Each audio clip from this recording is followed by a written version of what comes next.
Could Federal Reserve's $40 billion move spark market rally? You know that feeling when you think the economy's finally settling down, and then the Federal Reserve drops something that shakes things up again? Well, that's exactly what happened this week. The Fed just launched a new $40 billion per month Treasury bill buying program. Yeah, $40 billion with a B. And while officials are calling it a technical adjustment, many on Wall Street are reading it very differently. Welcome to L Impact Solutions podcast. I'm glad you're here, because today we're diving into one of the most important monetary moves of the year and what it could mean for markets, businesses, and you. So, here's what's going on. As of December 12th, the Federal Reserve started purchasing $40 billion in Treasury bills every month. They're calling this initiative the Reserve Management Purchases Program. It comes right after the Fed's third straight quarter-point rate cut, which brought the federal funds rate down to between 3.5 and 3.75%. This marks the first time since December 1st that the Fed's balance sheet has expanded again, right after it officially ended its program of quantitative tightening. Now, the Fed's communications team has been careful with their language. They described this new wave of purchases as a way to maintain, and I quote, ample bank reserves. Essentially, they're saying, this isn't stimulus, it's just plumbing. Think of it like topping up the oil in your car engine to keep it running smoothly. But of course, people who follow this stuff closely, traders, analysts, economists, they're side-eyeing this explanation. Many are calling it stealth quantitative easing. And honestly, that phrase has stuck because it captures a deeper question. Is the Fed quietly stimulating the economy again? On paper, Treasury bill purchases like these don't have the same direct inflationary effect as buying long-term bonds. But in practice, any move that expands the Fed's balance sheet tends to ease overall financial conditions. Liquidity improves, short-term rates stabilize, and asset prices often rise. So, even if the Fed says it's just adjusting reserves, the markets smell something more powerful. Let's step back and look at why this matters. When the Fed injects liquidity, even under a technical pretext, it boosts confidence in the banking system. Banks feel more comfortable lending, investors tend to take on more risk, and money starts circulating faster. That can be good for growth, at least in the short term. But it also blurs the line between managing stability and stimulating the market. Remember, the Fed spent much of 2022 and 2023 tightening financial conditions to curb inflation. So now, just a year later, seeing them pivot into a balance sheet expansion raises some eyebrows. Consider how the markets have reacted. The S&P 500 rallied slightly after the announcement, Treasury yields dipped, and the dollar softened against major currencies. That's a typical pattern we've seen whenever liquidity returns. It's like the financial system exhaled, not because of what's happening today, but because of what investors think it signals for tomorrow.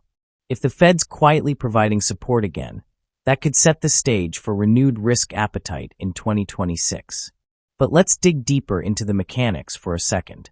The New York Fed, which handles these operations, plans to complete around $14.4 billion in reinvestment purchases, along with the additional $40 billion in new Treasury bill buys between now and mid-January.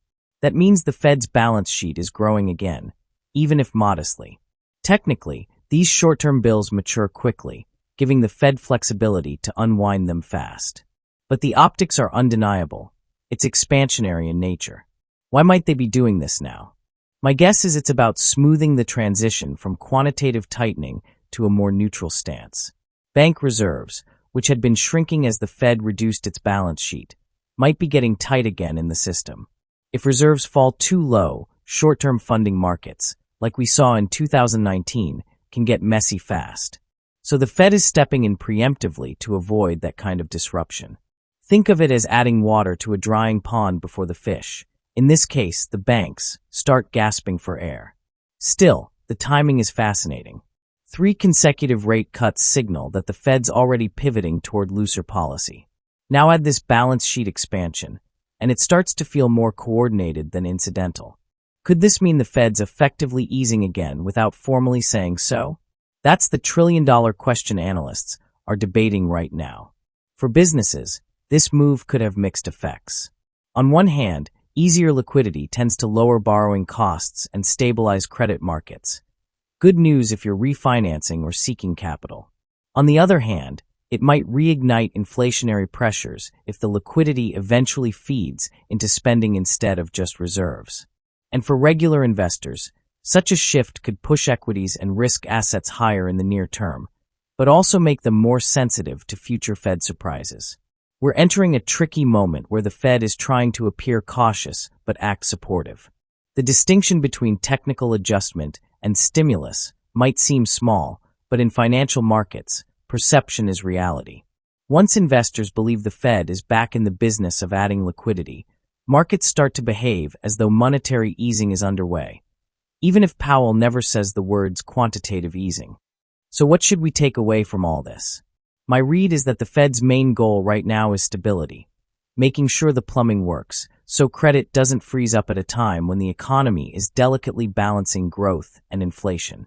But make no mistake, stability operations often end up stimulating the system more than intended.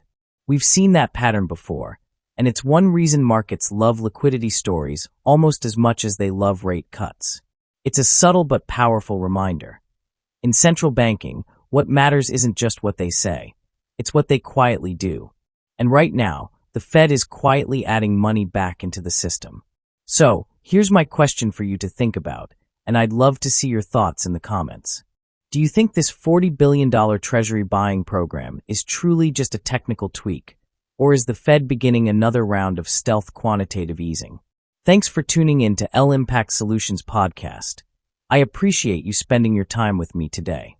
Stay curious, stay informed, and as always, keep looking at the bigger financial picture.